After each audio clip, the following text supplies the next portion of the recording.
Me identifico con los millones de americanos blancos de clase trabajadora y de ascendencia escocesa e irlandesa, que no tienen un título universitario. Para esa gente, la pobreza es una tradición familiar. Sus antepasados fueron jornaleros en la economía esclavista del sur. Después de eso, aparceros. Después de eso, mineros del carbón.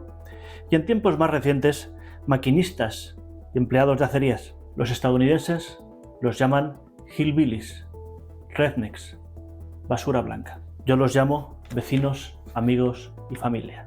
Esto es un fragmento del ensayo autobiográfico de J.D. Vance, que aquí se tituló Hillbilly, una elegía rural. Lo tienen ustedes en Deusto y lo pueden leer cuando quieran. Es un libro realmente interesante porque no solo te habla de su vida, que él mismo dice que tenía 31 años y no había hecho aún nada interesante, sino que a través de su vida y del mundo que le rodea nos explica por qué esa gente es pobre, que no solo es porque haya pocos empleos, que haya falta de oportunidades, sino también por la cultura. Una cultura entendida no como las óperas o los libros, sino como la forma de vivir, aquello que maman desde niños, la manera de comportarse y de ver el mundo.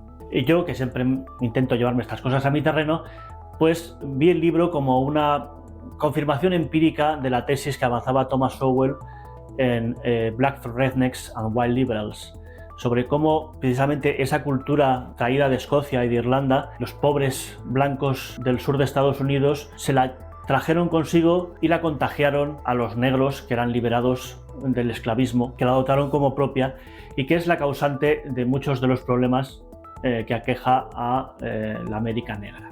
Una de las razones por las que este libro fue un bestseller y causó tal impacto fue escrito en 2016 y publicado unos meses antes de que Trump, de forma sorprendente, se llevase los estados del Rust Belt que tradicionalmente habían votado demócrata y que ese año decidieron pasarse a Donald Trump.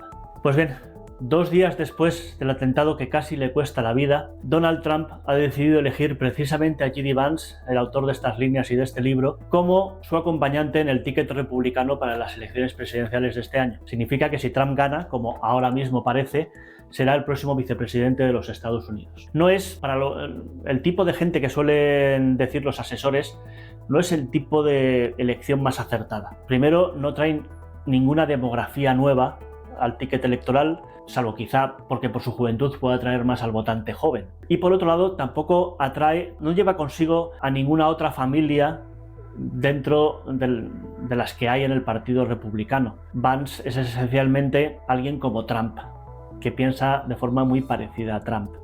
Y por lo tanto, muchos de los votantes republicanos clásicos no se verán representados en él, como si lo fueron con Mike Pence o lo hubieran sido con Marco Rubio.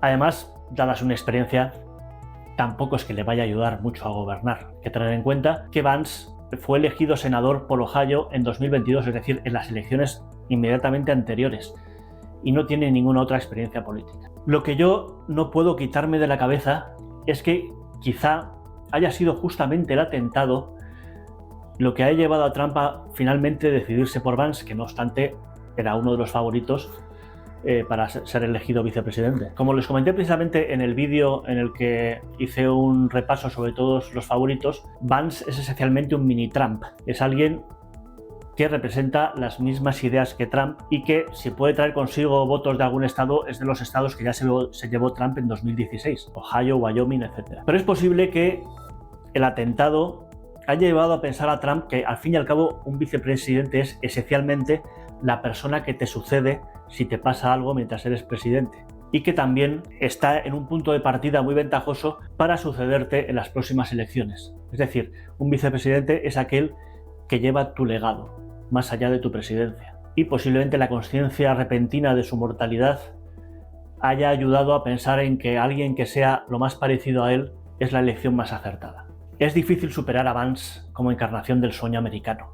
Alguien que nació y creció en la pobreza no solo material, sino casi diría espiritual, cultural y mental. Terminó siendo marine, fue a la guerra de Irak, de allí se graduó en Derecho en Yale, trabajó para una empresa de capital riesgo, finalmente fundó una organización para intentar ayudar a quienes caían en la adicción a los opiáceos en Ohio, en su estado natal, para terminar siendo senador.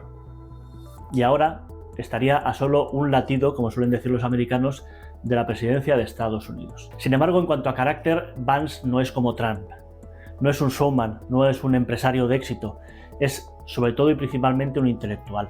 Pero en lo que es su pensamiento ideológico, que es verdad que aún no está muy asentado porque tiene 39 años, piensa más o menos lo mismo. Es un populista económico más o menos antiliberal, representa los valores conservadores, en eso mucho mejor que Trump, porque Vance tiene una familia con 3 hijos, se ha casado una vez y no tiene pinta de que tenga ningún interés en divorciarse. Y en política exterior es un aislacionista, lo que muchos lo han llevado a interpretar como alguien favorable a Putin. Pero en definitiva es lo más parecido a Trump que Trump podía encontrar en el Partido Republicano. ¿No querían arroz? Pues van a tener 2 tazas.